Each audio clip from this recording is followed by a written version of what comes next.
What is up? What is up, YouTube? Fame killed Tupac. Fame killed Tupac.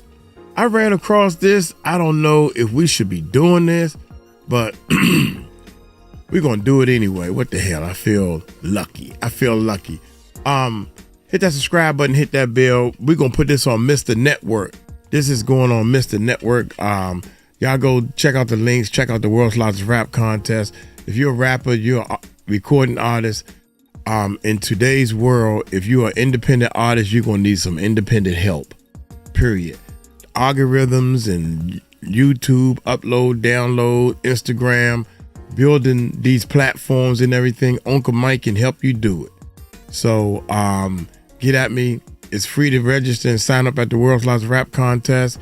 My main man Ronnie Bo and we about to start doing some things over there. I know I've been crying wolf, but I don't want to do it unless it's right. So with that being said, we're gonna check out this video right here. Fame killed Tupac. I'm hoping this joint plays, man. I don't even know how many views this thing got. Y'all hit that subscribe button, hit that bell. Let's check it out. Here we go, y'all.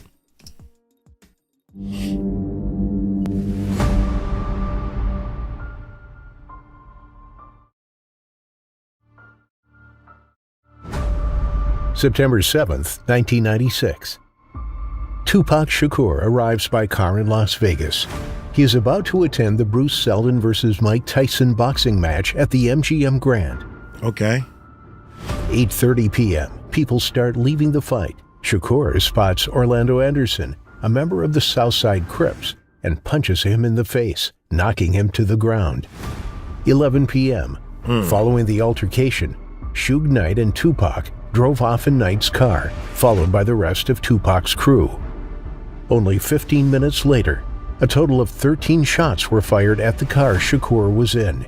13 shots? An ambulance then picked up Shakur and Knight, taking them to University Medical Center, where Shakur underwent the first of 3 operations.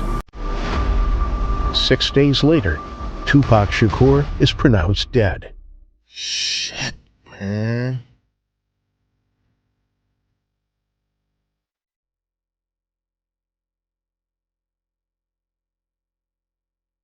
All the papers, they building me up. Now they destroying me on the same image that they perpetuated.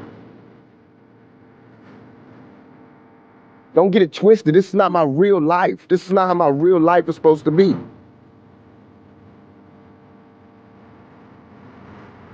Gangster rap star Tupac Shakur underwent a 3rd operation last night to correct internal complications stemming from the drive-by shooting. Police say shots were fired from a passing white Cadillac. I have no patience for anybody that doubts me. None at all. It's too hard out here. You know what I'm saying? If my people don't stand up for me, who is?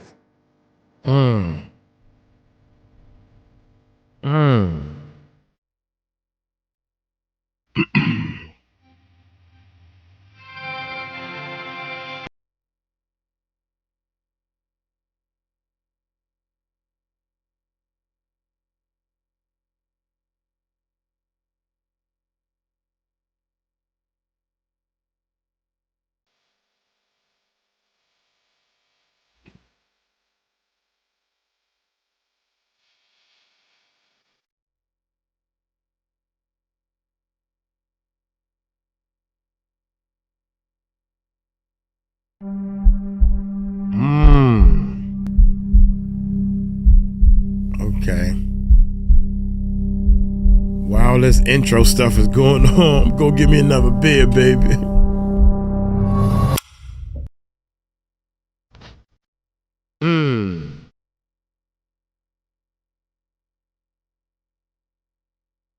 Hey.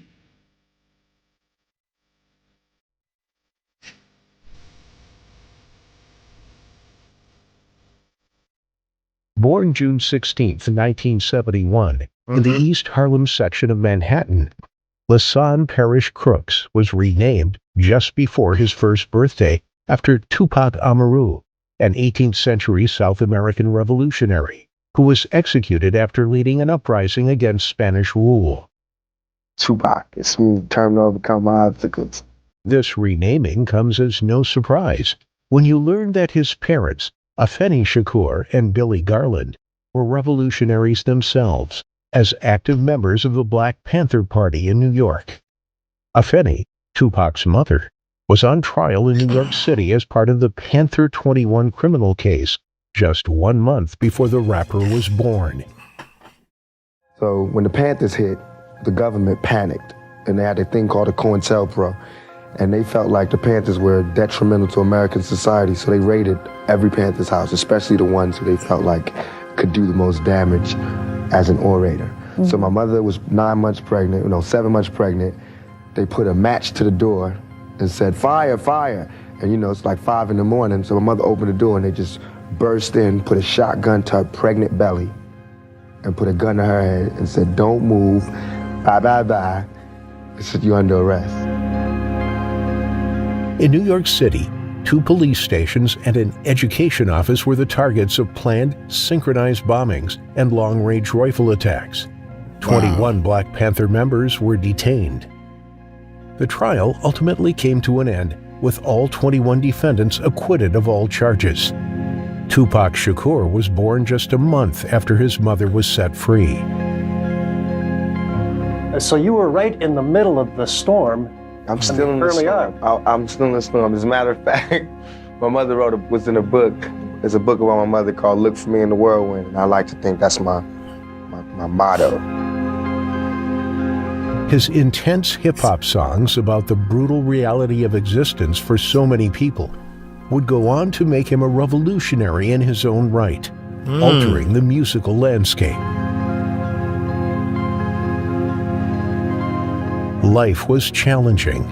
Tupac initially hated his mother, since she was active in the movement and never had time for her son, because she was out delivering speeches, touring campuses, and attending demonstrations.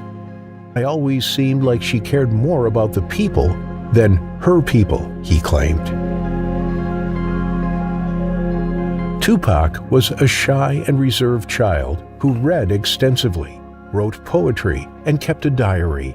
He liked to watch TV by himself, picturing himself as a part of the worlds he observed. In his impressionable mind, becoming an actor would allow him to escape and share people's happiness. Even joining a fictional television family would make him not feel so alone. I did a play at the Apollo Theater for Jesse Jackson when he was running for president. It was for his campaign. Was this always kind of an ambition of yours? Did you have the show business bug as a youngster? I mean, I caught it then, but at the time, it just seemed like the fun thing to do, because I was 13, but I caught the bug when I got on stage and all those people was clapping, so that's when I got it. But really, I just enjoy expressing myself. Anytime I can express myself, I can let some of the pain go from a childhood like mine, so that's why I enjoy the acting. A move to Baltimore, Maryland happened in the same year when Tupac's mother lost her job. After Baltimore, Maryland. I say about a 15-minute drive from where I'm at. Baltimore, Maryland. Shout out to Baltimore.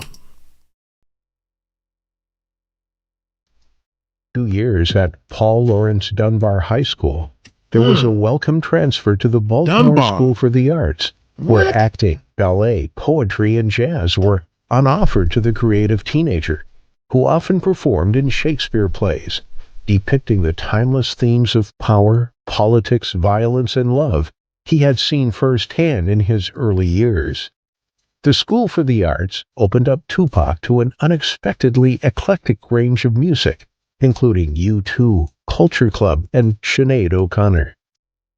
Tupac was a popular student at Baltimore Arts, known for his humor and ability to mix with everyone. His mother moved again into Marin City, California, just north of San Francisco. Tupac thought by moving away from Baltimore, he would be leaving behind a life of poverty in a neighborhood riddled with crime. But California proved to be even worse. He said that the poverty he encountered in his early years helped him relate to so many people. And it was here that his mother, Afeni, succumbed to crack addiction.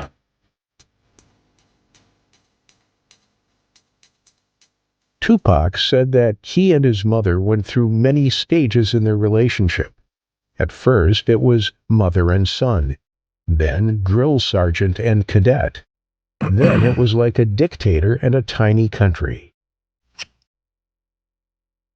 With his mother's crack addiction hard to bear, it finally became too much and he moved out.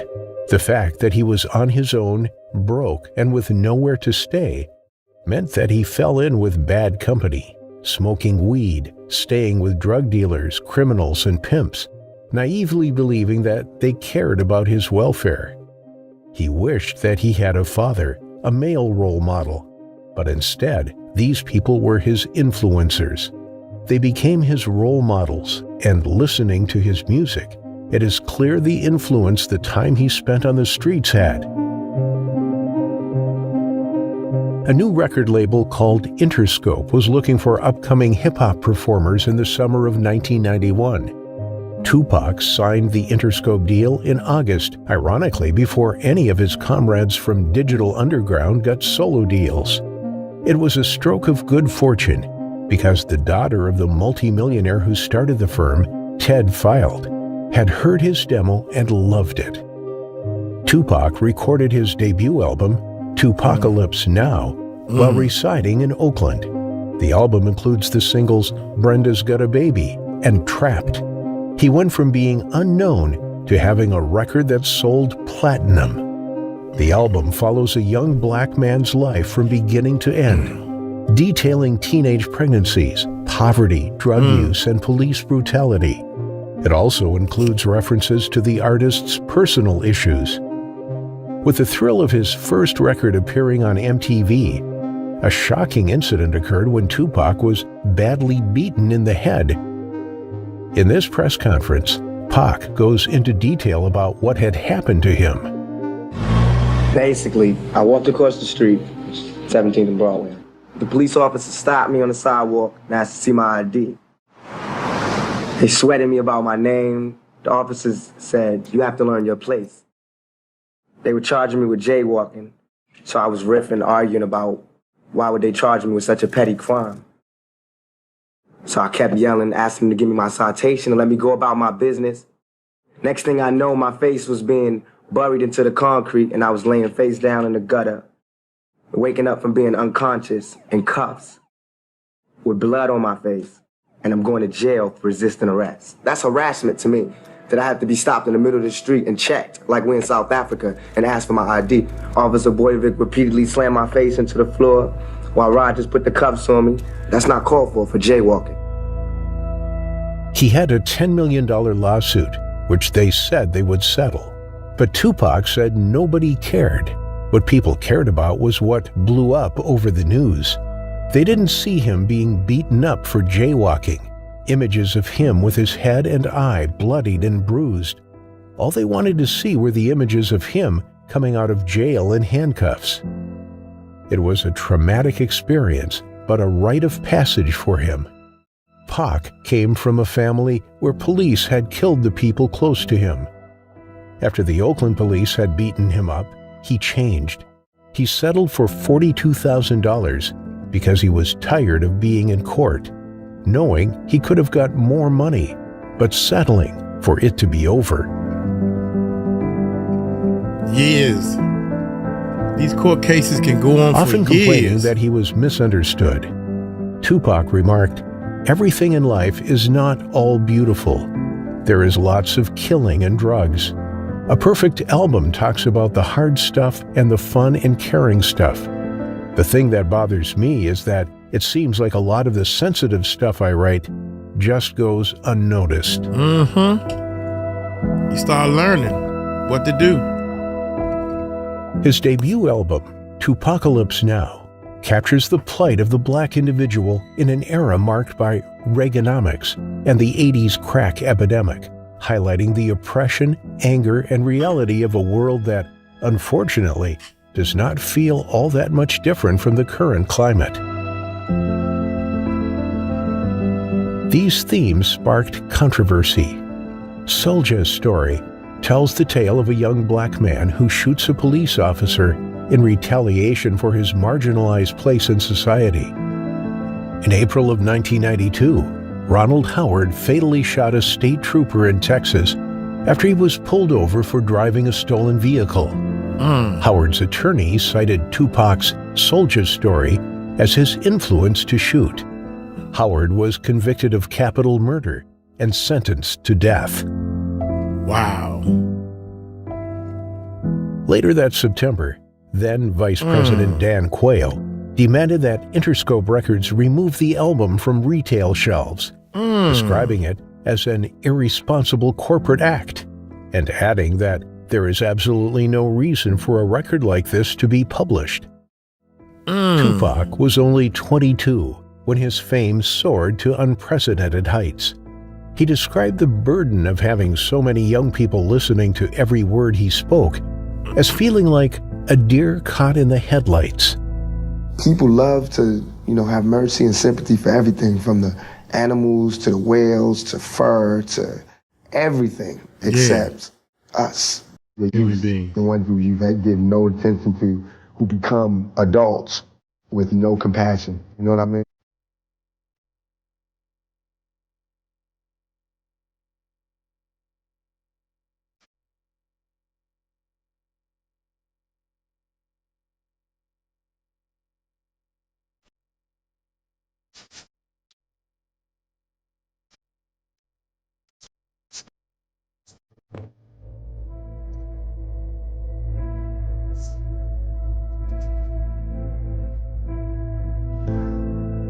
He had coined the phrase thug life. Damn, that's deep. That's deep. See, you can rap. That's the easy part. Anybody can rap. But your lyrics got to be deep. You got to be deep, man, with this joint. To characterize a fresh take on Black Power, the word thug did not refer to a bad person. Rather, it indicated an underdog. He described it as the thug who achieves despite having nothing. They face all of life's challenges. Amen. THUGLIFE. The hate you gave little infants, CCK, everybody. Meaning, what you feed us as seeds grows and blows up in your face. That's thug life. Names like Tupac Shakur, Flavor Flav, Snoop Doggy Dogg. Reverend Calvin Butts is leading a crusade against violent rap from his pulpit in Harlem. We're not against rap. We're not against rappers. But we are against those thugs. Yes, I am going to say that I'm a thug. That's because I came from the gutter and I'm still here. I'm not saying I'm a thug because I want to rob you and rape people and things. I'm a businessman. I'm a businessman because you find me at my places of business. You don't find me up in you know what I'm saying? I don't understand this. I don't understand. What do you think about this?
Involved with the street gang, with the drug trade, or the illegal business at all, all that kidnapping and shooting drive-bys out the car, we against that. And people who perpetrate that, they have to deal with the consequences when they go to jail, because that's who's going to enforce this code and the thug life that's on the street. It's like we cleaning up the dirt. I can't change what the dirt that's here, but I can put all this dirt in one corner. You know what I'm saying? Somehow have some order here.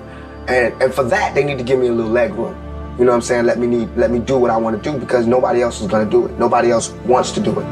Undoubtedly, Tupac often ran into problems with his words.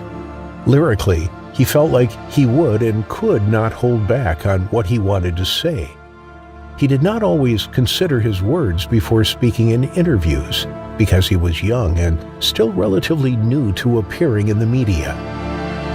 One example of this is when Tupac appeared on TV to explain his side of the story as to why he was fired from a movie. It all stemmed from when the Hughes brothers took Tupac to court after he assaulted them during a music video shoot they were directing.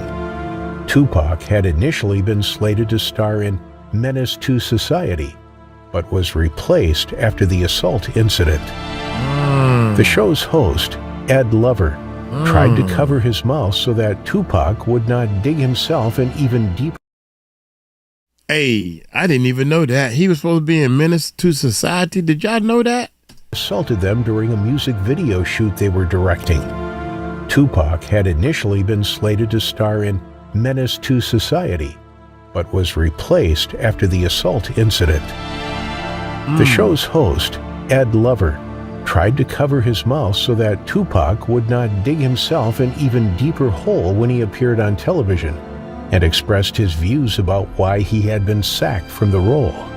However, it was too late. I beat up the directors to Menace to Society. Let me tell the whole world. All right, tell them how you did with that. These chump, punk, slump, you know. Hey, you'll have a chance to come here and rebuttal. No, they won't. They better come now. Check this out. They fired me, but did it in a roundabout punk snitch way. So I caught them on the streets and beat they behind. You know what I'm saying? Okay, I was a nigga to the Hughes brothers. And it ain't over. I still got more than chump box.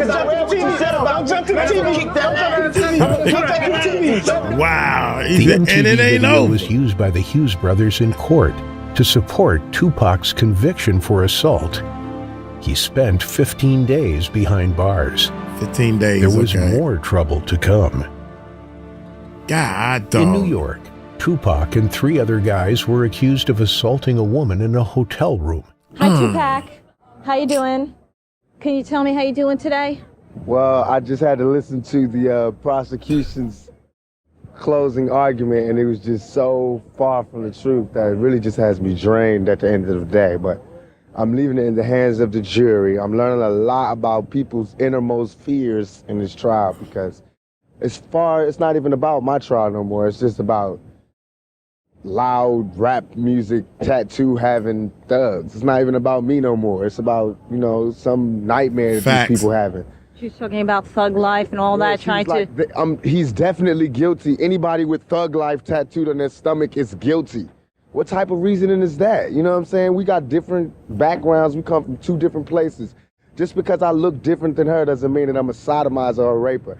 They've said it in the... I can't understand why it's this close. They talking about there's no evidence that I ever sodomized her, even though you put that all over the paper. And every time they take a quote out of this courtroom, they take a quote from out of her mouth, which is, the stuff to put me in jail. It's nothing that's been true. I just want print the facts so everybody can sort it out. My life is ruined because nobody has a chance to get the facts. Because of somebody tattoos, right? It can be a picture, it can be words of a tattoo. You gonna say he's guilty. Look at his tattoo. This is what he stands for. I hate people. Or you can do a tattoo say, I kill people. That don't mean it's the truth. It's just a tattoo. Right? I think so. Think about it. I love people. That's just a tattoo. That don't mean it's true. It could be a cover up. I put I love people on a tattoo, right? So they think that I love people when all along I can't stand. I hate people. Yeah, that don't mean it's true. Her mouth, which is, the stuff to put me in jail, is nothing that's been true. I just want print the facts so everybody can sort it out. My life is ruined because nobody has a chance to get the facts. And the fact is that there was no semen found. No semen found, no forcible entry, no entry into the anal, no nothing, none of that. No fingerprints on the gun. No fingerprints on the guns, you know what I'm saying? The only time ever there was an act of sodomy, she admitted she did it to me. I should be, putting charges on this girl who sodomized me on the floor of a dance club. Why am I in court? You know what I'm saying? Get my life ripped apart. But I'm here, I'm gonna go through it just to show that I have faith in the American system. But for me to have faith in the American system, these juries and everybody else has to, play the same role and to keep an open mind. I'm already convicted. My whole life has been turned around. I lost every job, I lost everything, every opportunity. I can't buy cars, can't get... I'm still smiling, still signing But some go crazy. And it's up to the world, you know. I'm no matter what y'all think about me, I'm still your child. You know what I'm saying? You can't just turn me off. How old are you? 23. 23. So you feel that your career is? Yeah, it is. Why would I own a gun? I've registered guns. You know what I'm saying? I'm a legal owner of guns. In California. California. So I came to New York and wanted to be an illegal gun runner now. You know, that's what they want you to believe. I want to start erasing. What? Come on, man. This is all about my image. Has nothing to do with me. This is all about my image. It's like MTV, all the papers, they building me up. Now they destroying me on the same image that they perpetuated. You know what I'm saying? I'm selling records. This is what I do for a living. I'm selling records. Don't get it twisted. This is not my real life. This is not how my real life is supposed to be. I'm not supposed to be really having all these villains in my life. Tupac was given a $50,000 bail and released. But on November 30th, 1994, the night before that trial's decision was to be made, he was shot 5 times, twice in the head, twice in the groin, and most seriously, with a bullet that went through his hand and struck an artery in his thigh. Shakur was apparently attacked by robbers as he and 3 other men arrived at a New York City recording studio early this morning.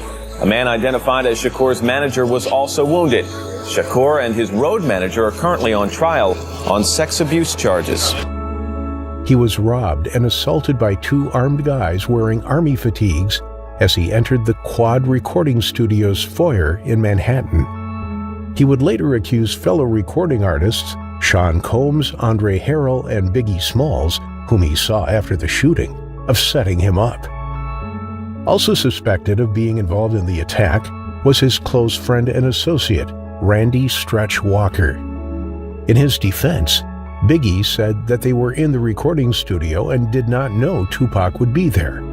Once they heard he was downstairs, Lil Cease went to get him, but returned with news that he had just been shot. When Biggie's entourage went downstairs to investigate, Tupac was being taken out on a stretcher, still conscious, and giving the finger to those around. They brought him out on the elevator, right past us. Damn. He come out, look around, took up the middle finger, put him in the ambulance, and we were just curious, like, what was that supposed to mean? Like, was that middle finger to us? Yeah, it was to you. From Tupac's perspective, he said nobody would look him in the eye, and that the people that were upstairs must have known that he was going to be ambushed and robbed. And so he basically accused all the people in that room of being part of the conspiracy. Your gut feeling is the first feeling you should go with. Now, that's something Tupac said also. You know, if you feel that this is right, then it's right. Because think of all this stuff. What make it so bad is, and 50 Cent got shot 9 times. Was it 9 different times or all at the same time? In this Tupac situation, Tupac got shot 5 times. What kind of fucking small baby toy guns y'all using? Because I can shoot you 1 time with my gun in the hand, and you best believe you can die. I don't understand these little toy guns y'all toting around. Oh, I know why they toy guns. Because that's all you can afford. You can't afford a real gun. Yeah. With some real calibers on it. That's all I'm going to say. Here we go, man. That's crazy, man. Ambushed and robbed. And so he basically put that middle finger up to all y'all. Room F y'all. Of being part of the conspiracy. Yeah. Tupac allegedly checked himself out of Bellevue Hospital against the advice of the medical staff because he felt unsafe there and that it was time for him to leave. Damn right. His paranoia was fueled by unsolicited calls, and he had trouble falling asleep. Damn right. At this point, Tupac even claimed he wanted to die because he felt like a prisoner of fame. Damn Shakur right. was found guilty of sexually abusing a woman last November in a New York hotel room. The jury acquitted him of more serious charges, sodomy and illegal carrying a weapon. Shakur, who was shot 5 times Wednesday during an apparent robbery attempt, was not in the courtroom when the verdict was read. I'm not guilty. People should look me in my eyes. They should look me in my eyes. And anybody that thinks I've committed that rape should go get Brenda's Got a Baby and keep your head up and listen to him thoroughly. I have no patience for anybody to douse me. None at all. It's too hard out here. You know what I'm saying? If my people don't stand up for me, who is? I understand these white folks looking at me like that because they don't know me.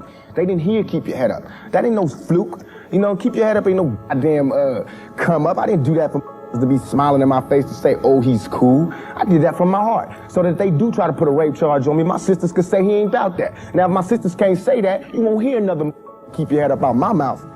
He received a sentence of 18 months to 4.5 years in jail in February of the following year from a judge who condemned this act of brutal violence against a helpless woman. He believed that because of his celebrity, the case was pushed towards a guilty finding, even though the defense had no proof, and that this would not have happened to anyone else. Could not be here breathing and be comfortable if I was really as bad as they was making it. You know, nobody could be around me. So for me to be this calm, I must have some kind of inner peace. And my inner peace is knowing that once everybody take the time to really see what type of person I am, you'd be surprised. Me Against the World is referred to as Tupac's most introspective album. Its lyrics are inspired by his nearing prison sentence, poverty, and run-ins with the law. While he was still incarcerated, the album was released, which helped change the perception of him from a gangsta rapper to more of a gangsta poet.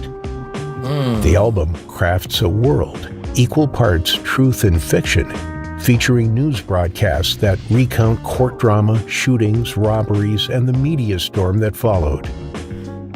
There are tender, introspective times when he transforms into a street poet who wants to uplift his community and the ladies in it, as in the song Dear Mama, Dear where Mama. Tupac expresses empathy for the challenges his mother faced while raising him.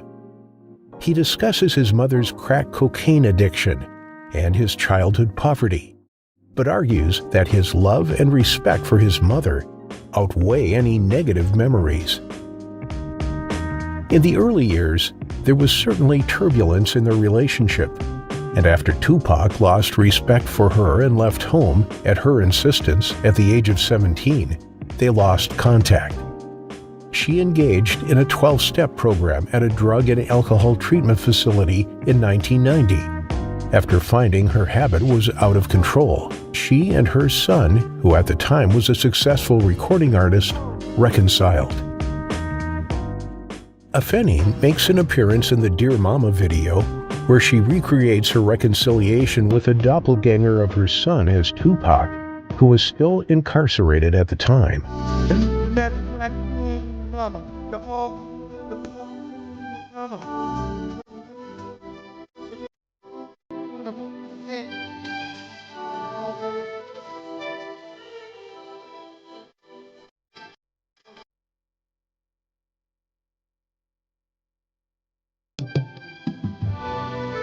Hey.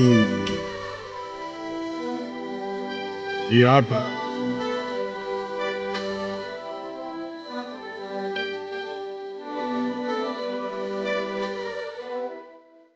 After serving 11 months in prison, Suge Knight, the CEO of Death Row Records, paid a $1.4 million bond in October 1995, pending a legal appeal. Tupac was then freed from the Clinton Correctional Facility.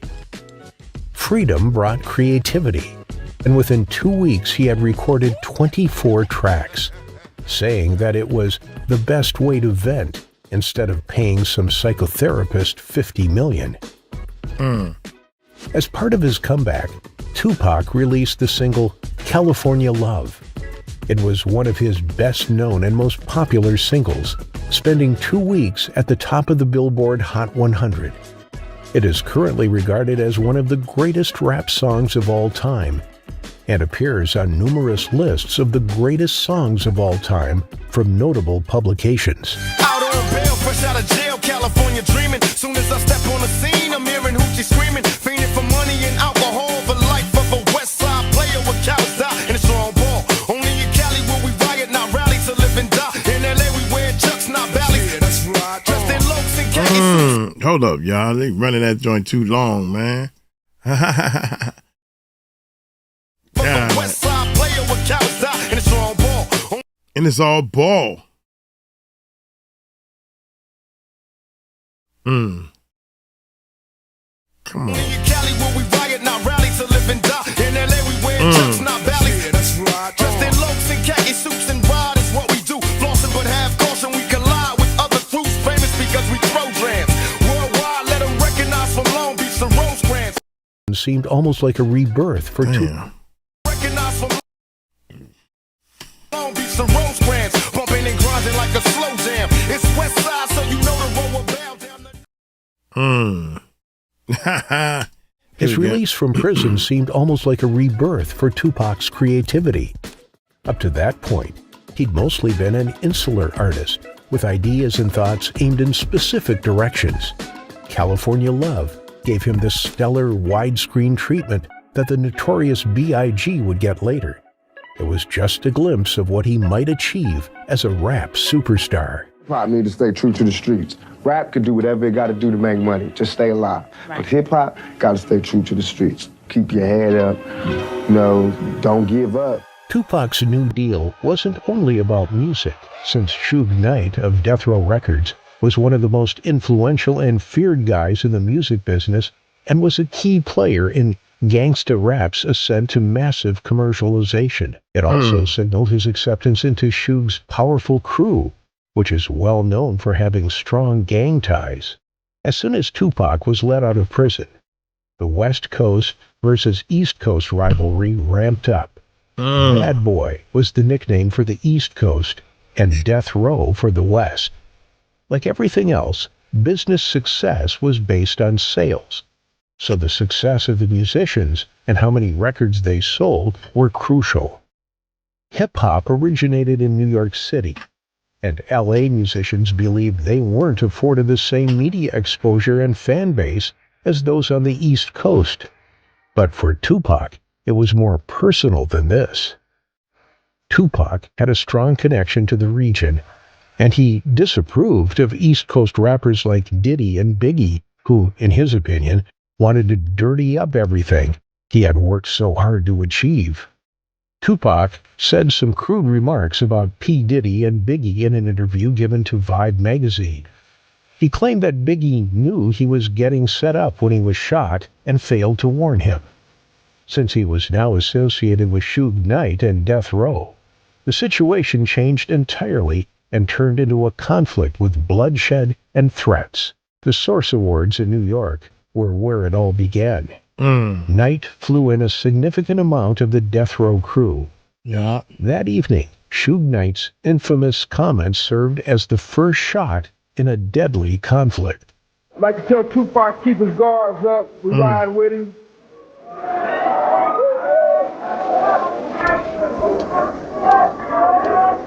And one other thing I'd like to say, any artists out there want to be an artist and want to stay a star, don't want to have to worry about the executive producer trying to be all in the videos, all on the record, dancing. Come to Death Row. Everybody knew that was a shot at Puffy. Even Puff, they turned the cameras on Puffy after that. And he had a stupid look on his face like, damn, that's messed up. They talking about me. Yeah, everybody knew that was about Puffy and Bad Boy. All in the video, all on the record, dancing. Come to Death Row.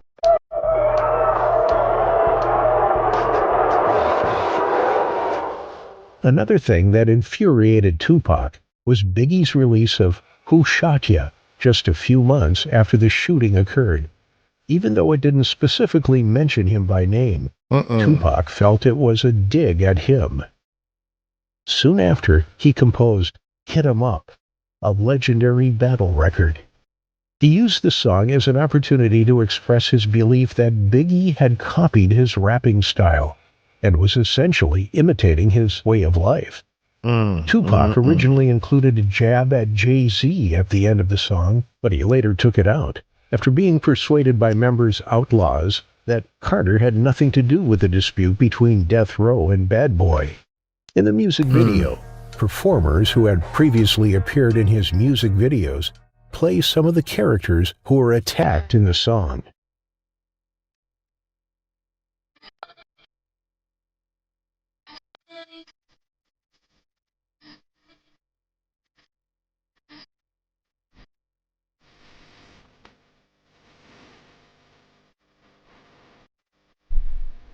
How I became Tupac's bodyguard, I was working security at Club 662. I got a phone call from Reggie earlier that day, and he said, "Hey, Suge wants to talk to you. I think that we got a proposition for you." And I go, "What is it? What is it?" And he goes, "I'll talk to you when I get there." And I was like, "No, what is it?" He goes, "It's concerning Tupac." They got there that night to 662, and Pac rolled up with Suge. And I went and greeted him, and I opened up the door to let him out. He was like, "Yo, Big Frank, you here, man? You here?" I was like, "No, man, what's up?" He goes, "Man, you're going to be my bodyguard, man. I chose you to be my bodyguard." I was like, "Oh, cool, man." Right? I had no idea prior to that until he actually had told me. I had the idea of what Reggie had told me, that I was going to be working with Tupac, but I didn't know I was going to be his main security. As he explained it to me, I want to be his main security. Right after that, we did the fight in Vegas, and they performed and everything that night. We went back to LA after that weekend, and immediately after going back to LA that Monday, I was assigned to Tupac. From that moment on, it was Pac and I. You know, everywhere he went, I was with him. And we were rolling. Picture us rolling.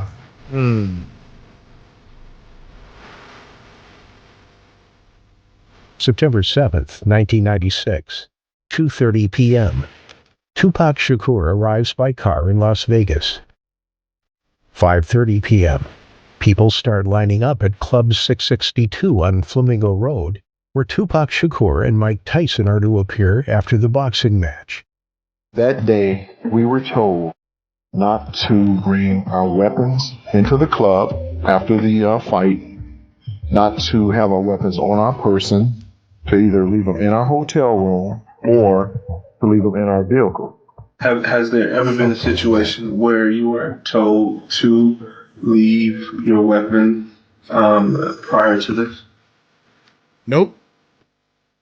We were never told prior to September the 7th to leave our weapons anywhere, other than the fact if we were going out of the state of California by airplane to a video shoot or on tour, we knew common sensely we couldn't carry a weapon on an airplane.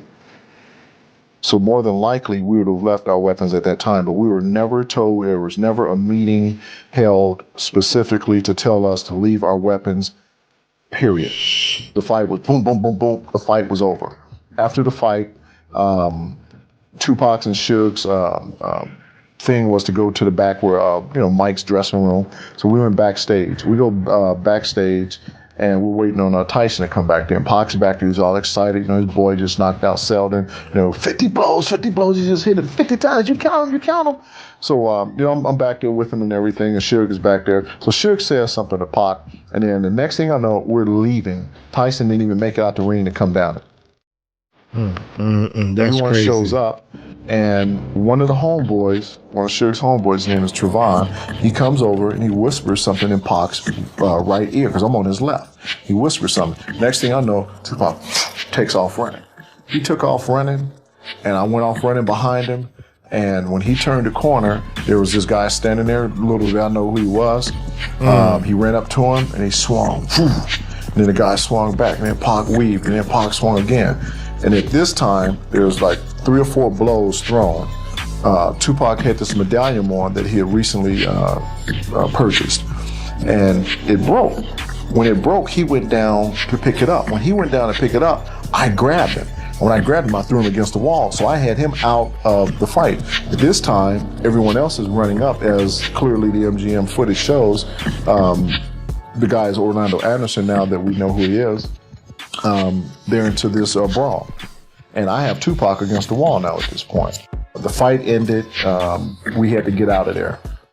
Little did I know, earlier, when they had left me, I had already walked all through the MGM. So everybody's taking off, going in the wrong direction. I go, "No, Suge, this way, right?" And then he's like, "No, this way." And I go, "Suge, I was just here all day, this way." So they followed.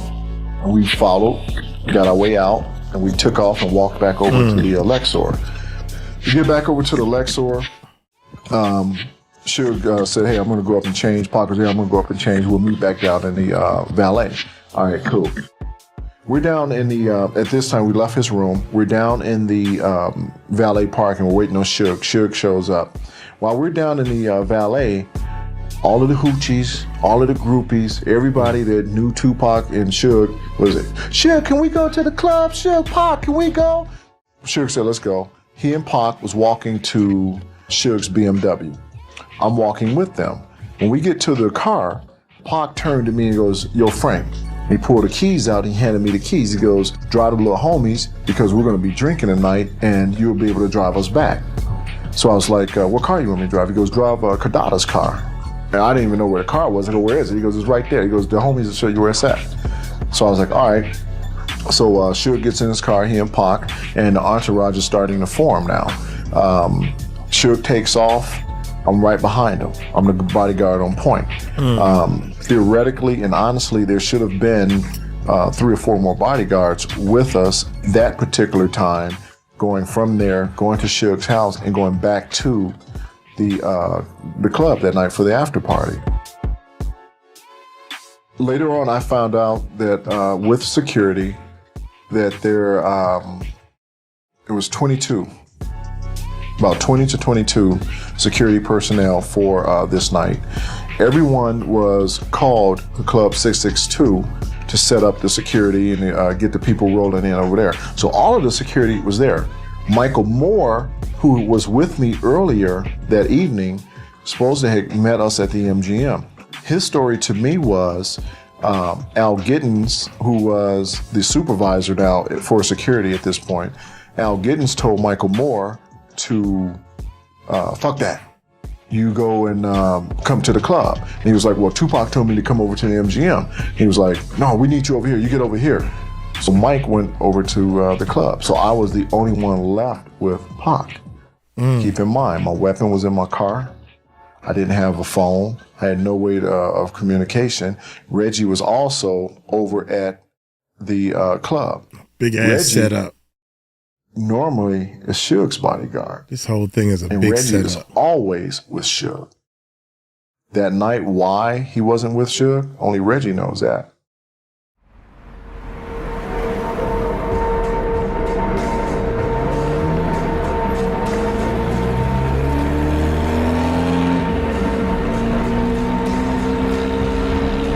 At this time, everyone in the car, not just me, looked at the gas and was like, yo, Frank, we're gonna run out of gas. I was like, what y'all want me to do? Pull over and get gas? I go, you know, if we pull over, we lost them, right? So I said, I can't pull over. I might as well take the chance and run out of gas, right? Thinking we're just gonna go to Suge's and from Suge's back to the club. But the light had been on forever at this point, on the gas light. How long were you on? Where at Suge's? When we got to Suge's house, we were at Suge's house probably a good 30 minutes. Suge went in, he changed clothes, and they were all just BSing a little bit. When Suge finally came out, hopped in his car, we came through the security guard that guards the homes going into Suge's place. There had to been 20, 30 cars out on the road just waiting for us to come out to follow us. We leave out of Suge's. Again, we're flying 70, 80 miles an hour going back toward Las Vegas Strip. We get back on the Strip at this point, and why the car didn't run out of gas is a miracle right now to me, because it should have had. We get back on the Strip. We're proceeding to go down the Strip. It's a fight night. The fight's over. The Strip is jam-packed, crowded. We're probably about in front of the Excalibur Hotel, which is right by Tropicana on Las Vegas Strip. Tupac and Suge was in the car in front of me, and their music was playing pretty loud because we could hear it. And there was bicycle cops. A couple of bicycle cops pulled up, and one of them went over to Suge's side and asked him, I guess, to turn down the music, I'm assuming. And then the next thing I know, Suge opens the door, steps out of the car. He and a cop walks to the back of the car, and he opens up the trunk. The car was brand new, didn't have a license plate on it. So he looked in the trunk, and I'm just sitting there, and I'm thinking, oh shit, I hope they don't get popped. He let him go. So now we're still in gridlock traffic. So we proceed to go down the Strip. We're going down the Strip. Pac and Suge are up there doing their thing, talking. Myself and Outlaws were in there, listening to their music. We get to Flamingo off of Las Vegas Strip. We got to turn right. We make a right off of the Strip. The next light is Colville. Little did we know that anything was about to happen.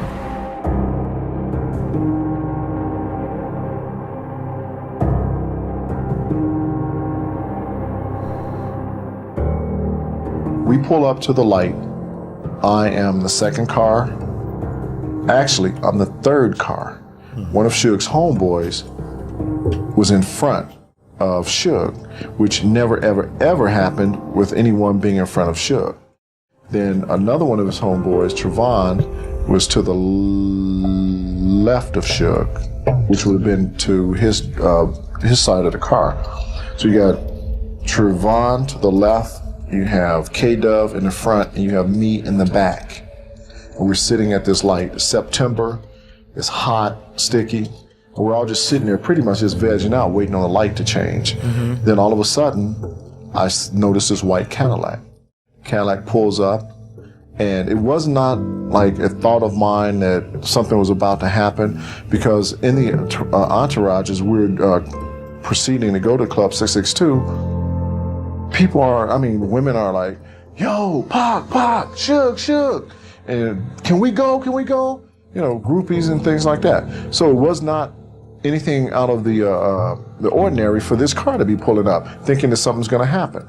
Right. As soon as the car pulled up, my head turned back, and I'm looking, and I'm watching the car. Malcolm, who is sitting in the seat behind Yak Fula was in a passenger seat with me up in the front, and Kay Castro was directly behind me. Before the Cadillac pulled up, we're all just vegging. They're looking out toward the right. Cadillac pulls up, we notice it, and then all of a sudden, this arm comes out. An arm comes out, and he just started firing immediately. And I'm like, oh my God! And all you see and all you hear is, damn.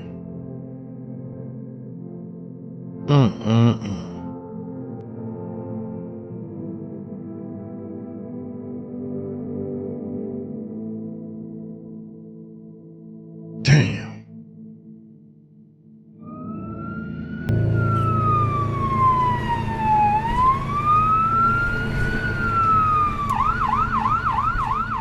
they had Suge out of the vehicle on the ground, and as I was approaching him, the blood was shooting up out of his head. So I'm yelling, let him up, let him up. He's with us. He was part of the entourage. And when they let him up, Tupac is still sitting in the passenger seat. The door is still closed. So Suge says, I can do it, it's my car, I'll open it. The door was actually stuck. So Suge got over there, opened the door, and we pulled Pac out of the car. When we pulled him out of the car, we lined him down on the side of the car, and I'm kneeling down at this time, and I'm talking to him like, Pac, man, Pac.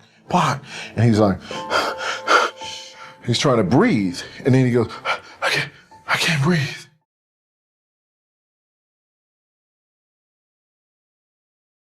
Man, I never heard this. Wow. A former sergeant from the Las Vegas Police Department named Chris Carroll came out in 2014, 18 years after the shooting, to claim that he was the first person on the scene. He claimed that when the door was opened, Tupac fell out of the car drenched in blood. The question was, who shot you? Tupac reportedly took a breath to answer before saying, "Fuck you," to the police officer before losing consciousness. Those were Tupac's final words. Wow. After the shooting, Shakur's car made a U-turn and headed west on Flamingo. Police reached the car on the strip where it was caught in traffic at Harmon Avenue.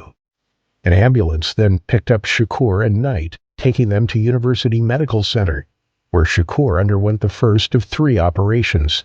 His right lung is removed to stop internal bleeding. Sunday, September 8th, 11 a.m. Knight is released from the University Medical Center. At 6:20 p.m., Shakur undergoes a second operation at UMC to repair damage from the bullet wounds.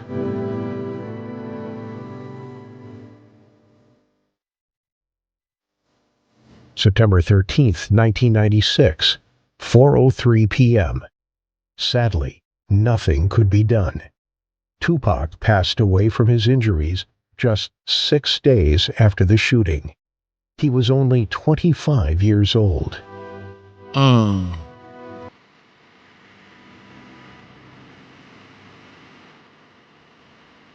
Las Vegas police failed to follow up with Yaki Gaddafi, a member of Tupac's entourage who was present that evening and who said he could identify the attacker. And as a result, no one was ever detained in connection with the brutal killing. It seems too much of a coincidence that 2 months later, Gaddafi was murdered before he could give his damning statement. Former LAPD detective Russell Poole has one theory.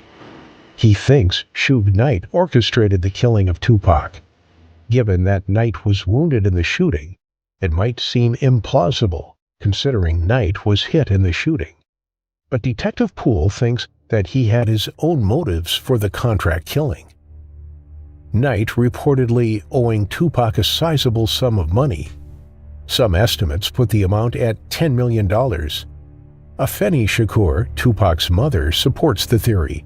She sued Death Row Records in 1997 for mismanaging her son's assets and depriving Tupac of millions of dollars. I didn't know Seemingly that. more proof for this theory comes by way of the fact that Tupac intended to leave Death Row Records, firing his lawyer at the time, David Kenner. Hold up, man. Wait a minute.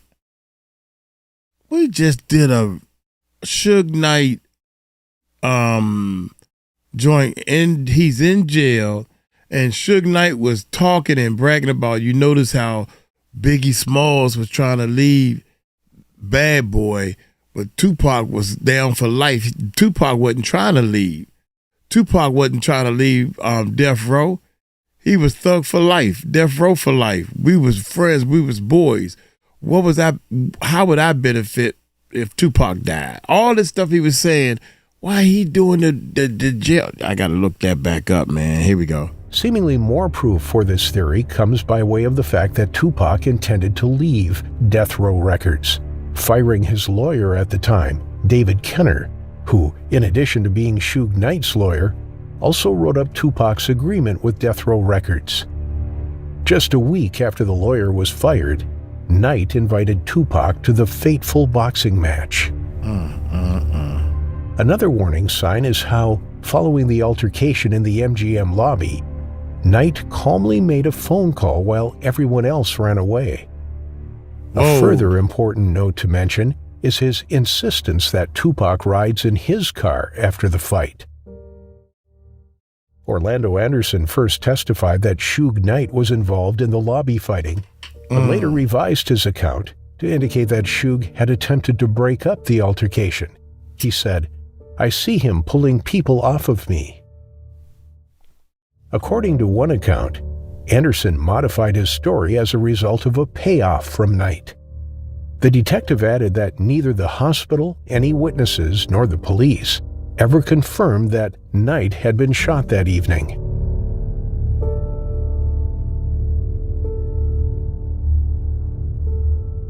Chuck Phillips, a former LA Times journalist, has a different theory. He thought the Southside Crips gang, Biggie Smalls and Orlando Anderson, were behind the killing. The LA Times spent more than a year looking into the murder and came to the following conclusions. The Crips shot Tupac as retaliation for beating Anderson. The shooter was Anderson.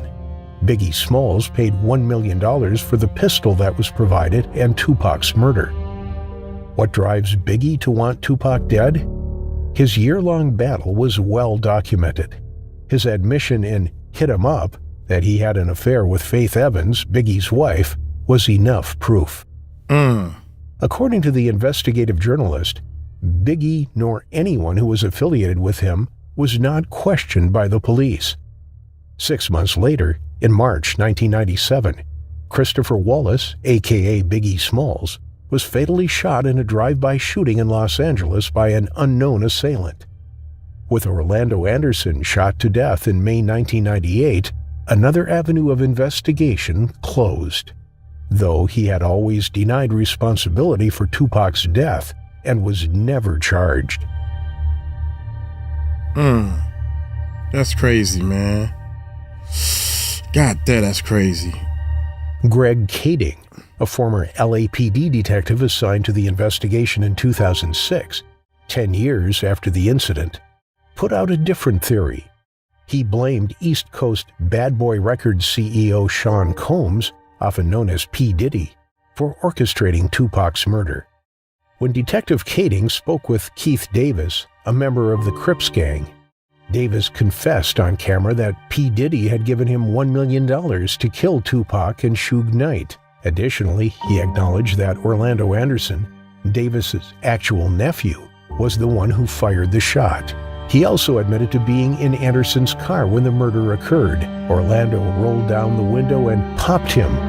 According to Davis, Diddy's motivation was his dread and anxiety that Suge Knight would attack first. Additionally, he claimed that Tupac was only added to the hit as a result of P. Diddy's outrage over his diss track, Hit 'Em Up. Because of the shooting in 1994 and the aftermath when Tupac repeatedly stated that he suspected Diddy to be the perpetrator of the incident, also helped ground this theory.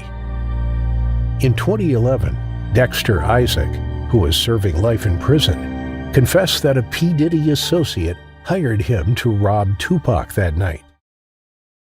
P. Diddy has consistently refuted the assertion, saying that it is pure fiction and totally ridiculous. The case has not been resolved.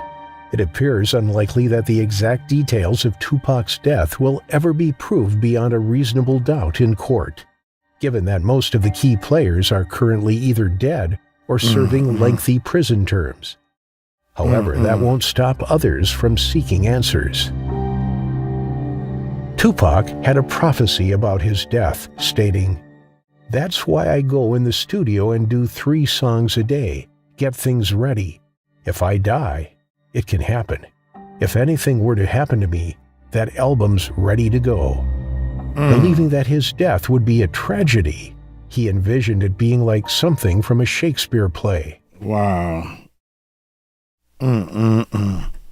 That's crazy.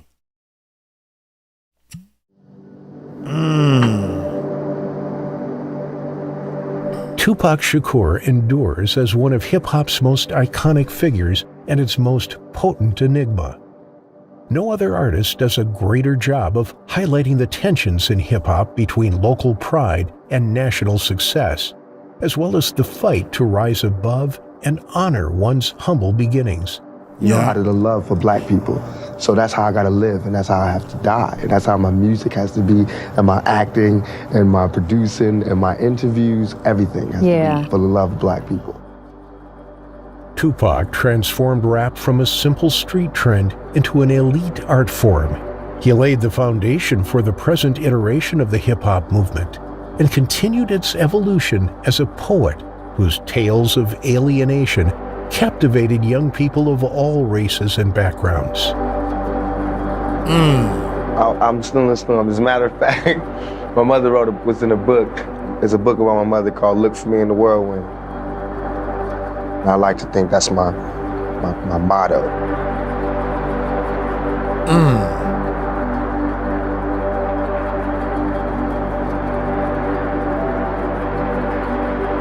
From the beginning, he was aware of his very short window of time to live and his desire to create a body of work. He was always writing, always making something, and always in the studio. Even in prison, he was writing a screenplay. Knowing that he would not be on this earth for any length of time, he came with a specific purpose, contradictions, complexities, and all. And he left behind something that has touched a generation of people. Shout out to Tupac, man. He was one of the biggest to do it, but he wrote from his heart. He talked to the street people that was locked in the same type of jails he was locked in, the street jails I'm talking about, right? Shout out to Tupac. Shout out to the point that he understood at an early age how negative the streets, the court systems, the police, the world will actually treat you. Just because you got thug life, certain tattoos that you have, they treat you this way. Judging a book by its cover, that's how it always happened. People judge a book by its cover.